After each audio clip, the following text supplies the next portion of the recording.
Graça e paz, um bom dia a todos que me ouvem. Nós estamos com nossos devocionais diários. Estamos lendo Jó, no Antigo Testamento, capítulo 5 até o capítulo 8. E no Novo Testamento vamos ler e comentar aqui Colossenses, capítulo de número 4. O último capítulo dessa pequena, mas majestosa carta, e este último capítulo é especial.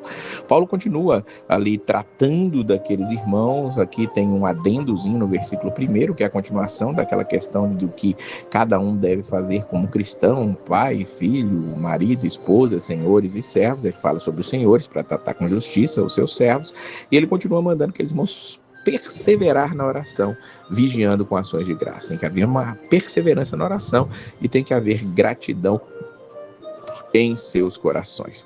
Dentro da oração, ele vai pedir oração por ele mesmo. Ele diz: suplicai ao mesmo tempo também por nós, para que Deus nos abra a porta à palavra, a fim de falarmos do mistério de Cristo, pelo qual também estou algemado, para que eu manifeste como devo fazer.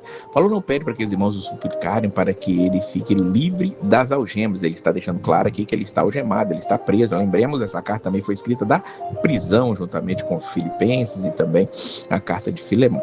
E aqui ele vai dizer para nós que pede àqueles irmãos para que Deus abra a porta à palavra, para que manifeste como ele deve fazer. É incrível quando nós vemos Paulo preso, os irmãos presos, e a oração não é para ser livre daqueles problemas, é para que tenha força para suportar aquilo. Bem diferente de nossos dias, que queremos o tempo todo ser livre dos problemas e das dificuldades, mas que Deus nos ensine a orar para que eles dê força para aguentar as dificuldades e sempre glorificando o nome dele.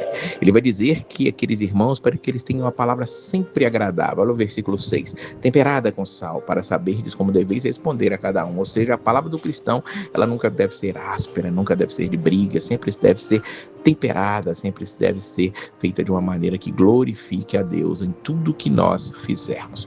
E aí ele vai trazer as saudações finais, e aqui tem muita coisa interessante. Primeiro, ele vai mandar uma saudação e manda Tíquico. Diz que Tíquico, irmão amado, fiel ministro, conservo do Senhor, de tudo nos informará. Ele está sendo enviado com o expresso propósito de vos dar conhecimento da nossa situação e de alentar o vosso coração. Veja que Tíquico, então, é o responsável de levar aquela carta para os irmãos ali na cidade de Colossos.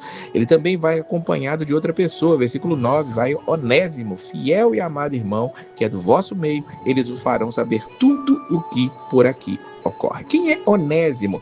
Onésimo é aquele escravo, sim, que é o escravo de Filemão, que encontra com Paulo lá na prisão, e agora ele livre vai voltar para Colossos, vai levar uma outra carta também, que é a nossa carta, que nós vamos falar sobre ela amanhã, a carta de Filemão. Que coisa espetacular é nós vemos aqui essa intertextualidade, as cartas dialogando entre si, mostrando a realidade de que Paulo estava preso e mais ainda assim estava cuidando, e Onésimo é um desses que foi beneficiado pela pregação de Paulo ali enquanto estava preso, mas agora ele vai ser livre, vai voltar para Colossos, onde vai encontrar com Filemão, e ali com certeza vai ser restituído ao que ele devia, porque nós temos muito a falar em Filemão sobre isso. Ele manda saudações de Aristarco, que estava preso junto com ele, manda saudações também de Marcos, que é o primo de Barnabé. É interessante isso aqui porque Paulo, em alguns momentos, houve uma divergência com Barnabé justamente por ele, mas eles voltaram às boas, estava tudo bem,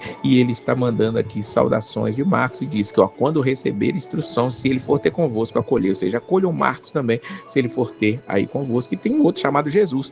Jesus era um nome comum naquela época de passagem, e esse aqui era conhecido por justos, quais são os únicos da circuncisão que cooperam pessoalmente comigo pelo reino de Deus, e eles têm sido meu lenitivo. Aqui na versão Almeida Revista Atualizada está lenitivo, ou seja, ele é o meu consolo, é aquele que me ajuda nas minhas angústias. Ele está falando sobre Jesus, Justo, Aristarco e Marcos, que estão cooperando com ele. Ele manda saudação também de Epáfras, que é dentre eles, ou seja, é um colossense, e Paulo diz no versículo 3 que dá testemunho dele, e muitos se preocupam por vós, pelos de Laodiceia e pelos de Herápolis. Veja que havia igrejas em outros lugares, as quais nós não temos cartas para ela. Eu já disse que Paulo, ele via essa carta, ele vai pedir, nós vamos ler daqui a pouquinho, no versículo 16, que ele fala que a carta é para ser lida ali entre os irmãos de Laodiceia e os de Laodiceia. A carta que ele mandou para Laodiceia é ser lida entre eles também.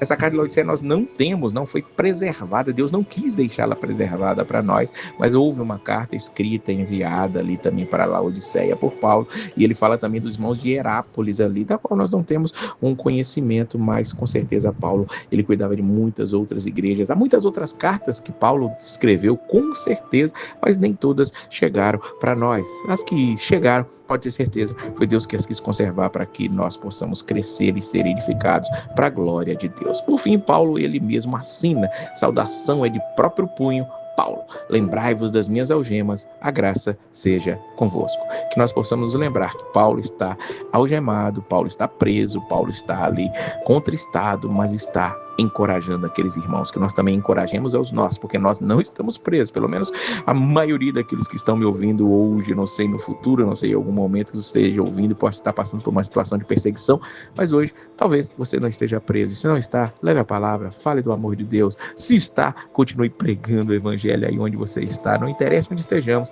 que nós preguemos o evangelho de Jesus Cristo. Que Deus te abençoe e a paz do Senhor.